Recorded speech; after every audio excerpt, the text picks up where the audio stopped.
This is the Strong as a Mindset podcast, episode number 182. If you've ever caught yourself giving up before you even start, let's talk about what that is and how to manage it. This is the Strong as a Mindset podcast, where you'll learn how to build both a strong body and a strong mind by eating, moving, and thinking. I'm your host, physician, personal trainer, certified health coach, and certified life coach, Carrie Holland. Hey, how are you? What's new? What's good? So, what's good to hear? Today, we're talking about something I don't think I've ever put words to, but once I saw it, once it came up during a client session, I couldn't unsee it. And honestly, I see versions of it everywhere in my clients and myself, especially in December when life feels just a little heavier, a little busier, and everything feels just a bit more challenging. And this all started with something one of my clients said. It was just one sentence, but it inspired this entire podcast because she put into words something I have seen so often, but didn't really have a way to describe until now. So I was talking with this client about snacking at work. She's mentioned that there are often treats in the break room, and it's most definitely a challenge for her to walk past those treats and not have them. And part of the problem is that once she has one, it often doesn't end there. She usually ends up going back for another piece and another bite, another little taste, and ultimately ends up eating snacks when she intended to avoid it altogether.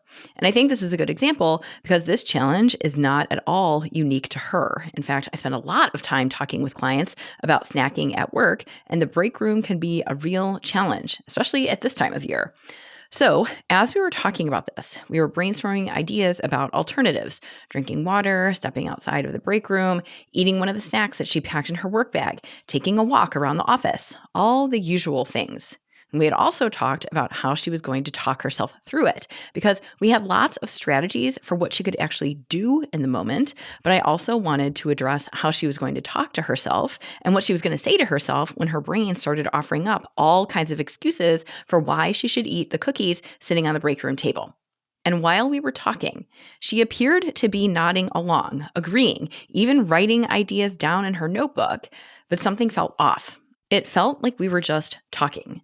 As I watched her facial expressions and listened to her words and her tone, I didn't get the sense that there was any belief behind what she was saying. There was no weight to it, no energy behind it.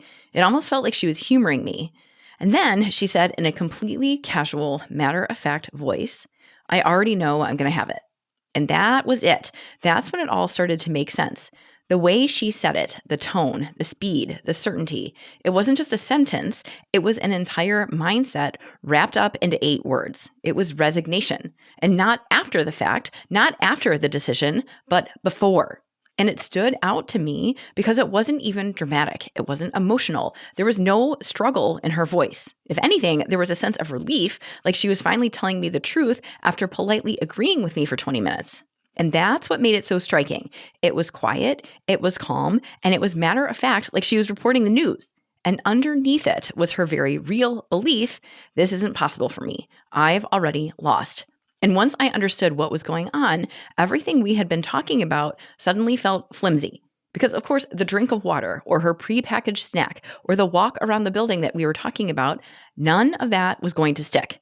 None of those tools matter if deep down you've already checked out of the decision before it's time to make it. And that's just it. My client's decision was made long before she even walked into the break room, before the treats even showed up. So to make this perfectly clear, she was not wrestling with the cookie.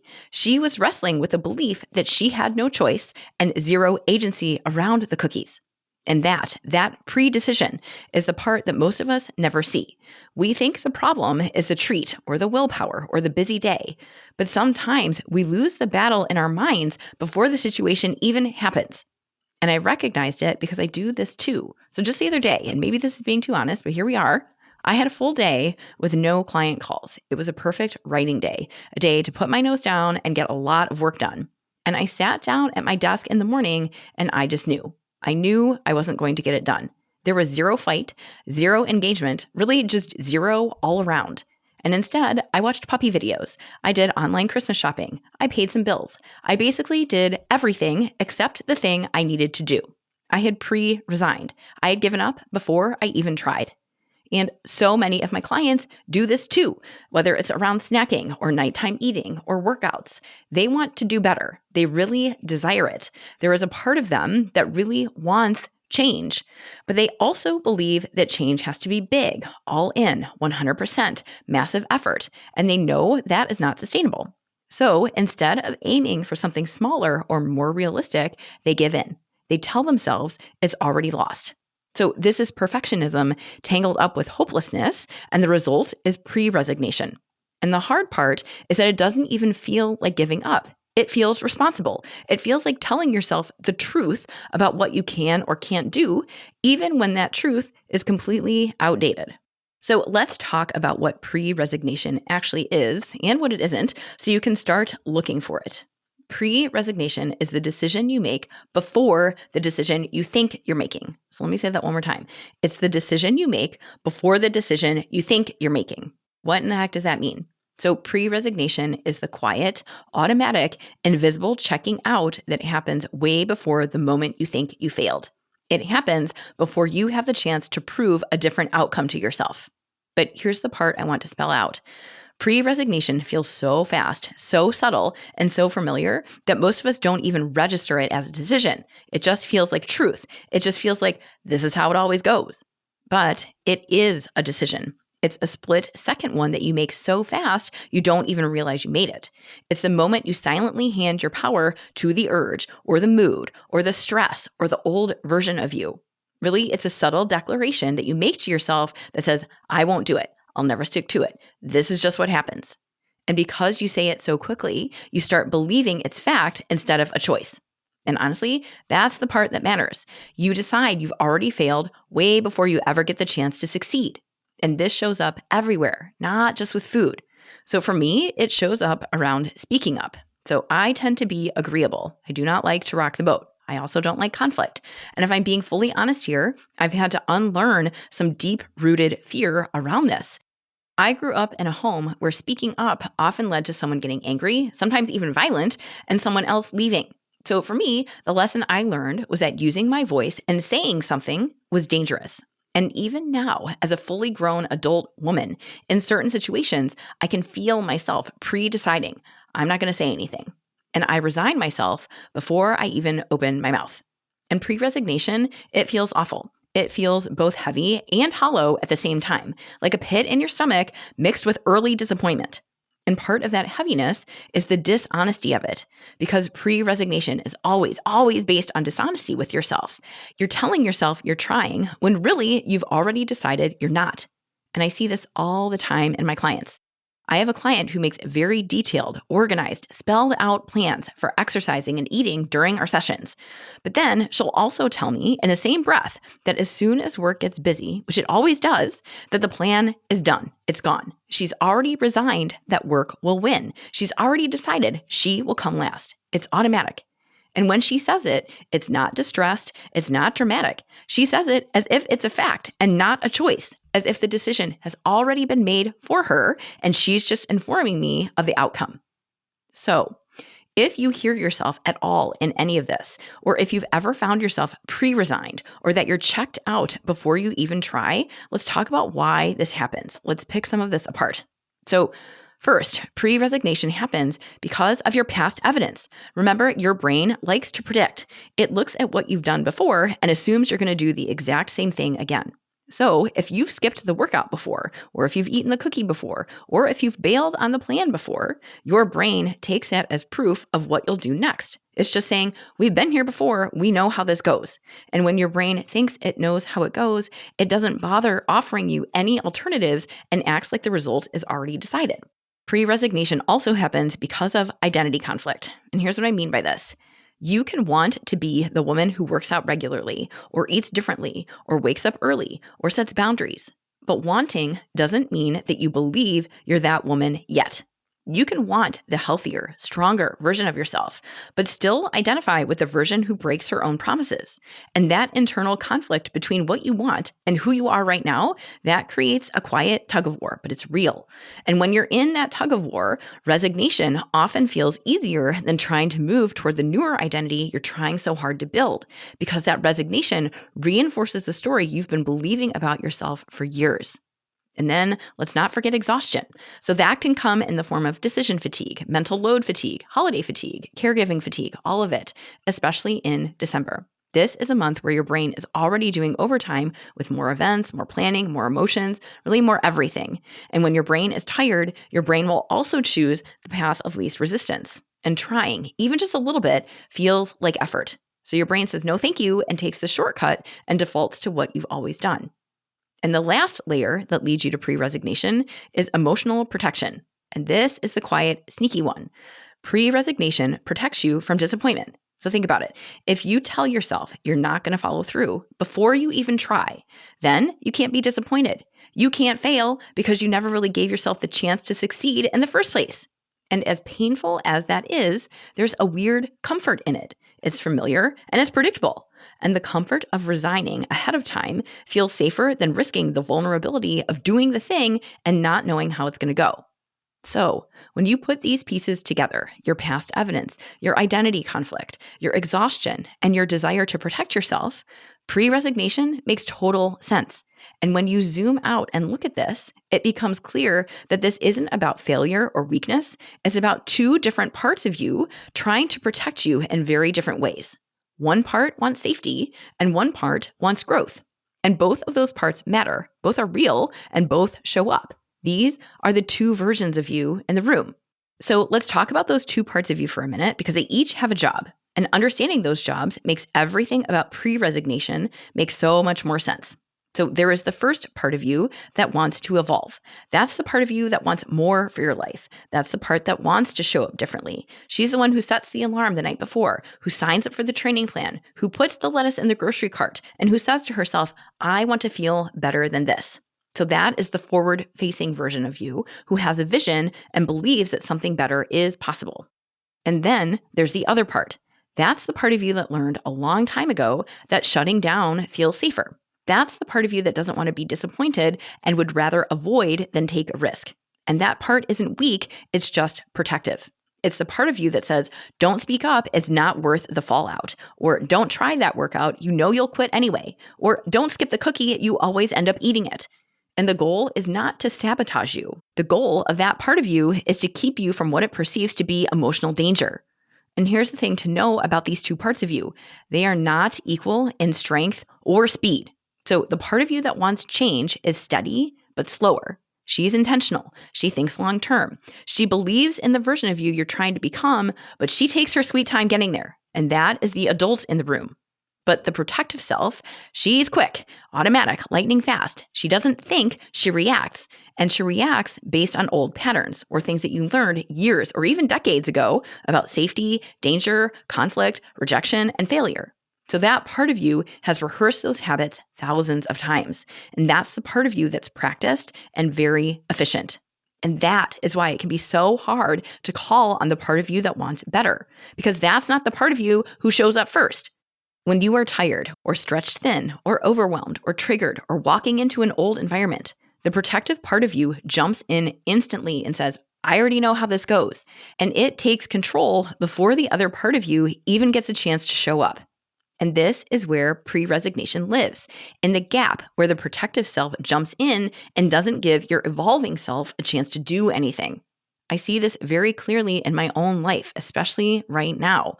There is a part of me, the stronger, steadier version of me, who knows how to take care of myself. She lifts, she runs, she eats her salad. She is not dramatic. She just shows up and does the work. And that part feels like home. But at the same time, there's this younger version of me, the one who grew up in chaos, who learned that speaking up leads to fighting and fighting leads to abandonment. That version still most definitely comes out, and it comes out super fast. And when that happens, I can feel myself shrinking and pre-deciding, do not open your mouth. I am not going to say anything. Just shut it and take it. And it's taken me years to realize that it's not laziness, it's not weakness, it's just old wiring. And I see this same pattern in my clients. They want to work out. They want to eat differently. They want to set boundaries. But as soon as work gets stressful, or their kids melt down, or their partner is traveling, their protective self jumps in and takes over. That part of you says, let's not make this any harder. Let's stay with what we know. And without even realizing it, they're reverting back to the version of themselves they were trying to outgrow. And here's what you need to know. This is normal.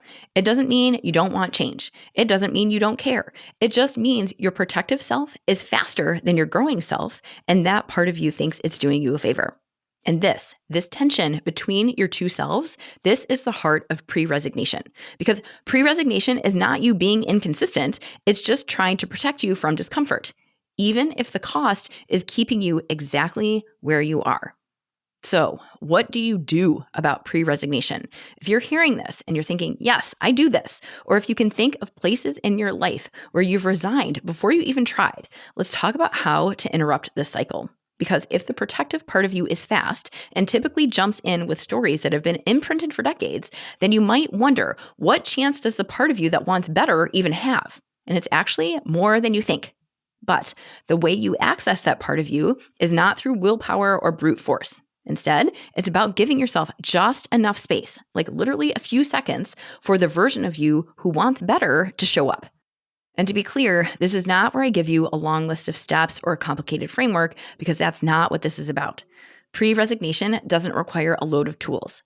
Instead, it requires awareness and a tiny interruption. And that interruption starts with one thing, one simple question. Why am I choosing this right now?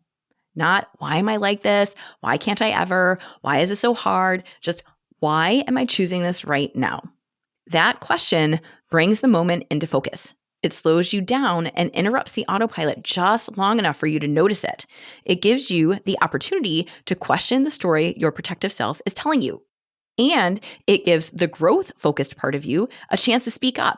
So essentially, it's putting you back in the driver's seat, even if it's just for a few seconds. And often, really, that's all you need. Just a few seconds, some honesty, and some clarity. And here's what you might notice when you slow down enough to ask that question. Sometimes your answer is, I feel tired. Sometimes it's, I don't want to be disappointed. Sometimes it's, I feel totally overwhelmed and just want relief. And other times, your answer might be, I just don't want to deal with this today. And whatever that answer is, it's information. And that information tells you exactly which version of you is about to make your decision. And when you see which part of you is talking, you give yourself the opportunity to decide if that's the part of you that you want making the call. And for me, when I do this, and I know that I'm leading from my younger, more scared self, what helps is when I tell myself, not today, Carrie. Not in a harsh or punishing way, but in a focused way, like the way you'd talk to a friend. Like, we're not giving up on ourselves today. And other days, I'll just tell myself, hang on. And even that tiny pause is enough to let the stronger version of me step forward. So even in my own life, when I use this, it is not fancy, it is not wild, but it is enough to stop and redirect me. And that's all I need. So the point is not to force yourself into a perfect choice or shame yourself.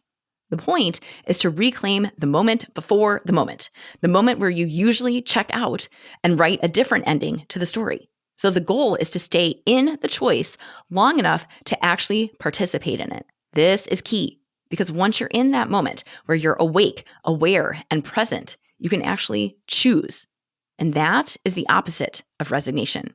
That is honesty, and that's growth right there. And the more you practice this, the more familiar it becomes. You start noticing the moment when you usually check out. You start recognizing the sentences that predict resignation before it even hits. And with time, those 5 seconds don't feel like an emergency. They just feel like a moment of truth. They feel like a moment where you wake up and reconnect instead of space out and abandon yourself. And honestly, that is what this work is about. Not about muscling your way through every urge or bad day, but proving to yourself, sometimes 1 minute at a time, that you still have a say in your own life. So, as you head into the rest of your week, and honestly, the rest of this month, I want you to remember something really important. Nothing is going wrong when pre-resignation shows up. You are not weak, and you are not bad at follow-through. You're a human being with a brain doing its job of keeping you comfortable.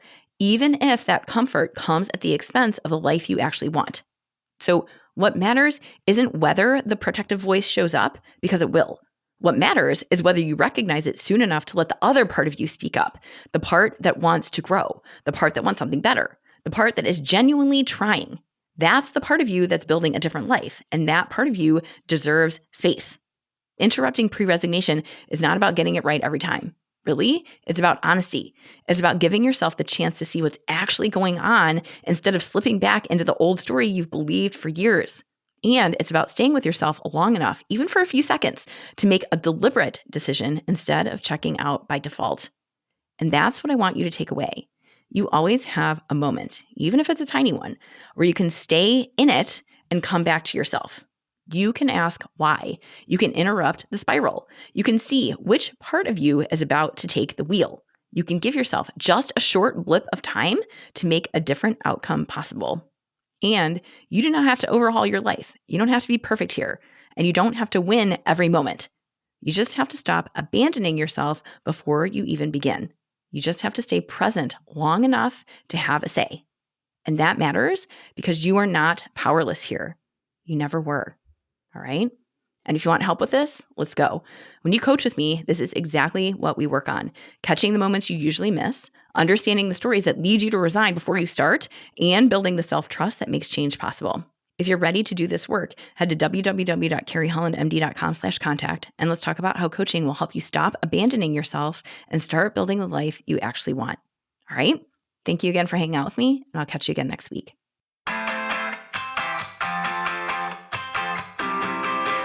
Hey, if you want to build muscle but don't know where to start, I've got you covered. Head over to carriehollandmd.com/buildstrength and download my free guide to help you maximize your strength training. Inside, you'll find the essential exercises for building muscle, plus simple 1, 2, and 3-day workout plans that you can follow with just dumbbells and a bench. You'll also find strength training tips to help you train smarter and see real results. My goal is to help you get strong, and this strength training guide will help you do it. Go to carriehollandmd.com/buildstrength and check it out. Thank you for listening to the Strong is a Mindset podcast. If you want to learn more about how to build both a strong mind and a strong body by eating, moving, and most importantly, thinking, check out carriehollandmd.com.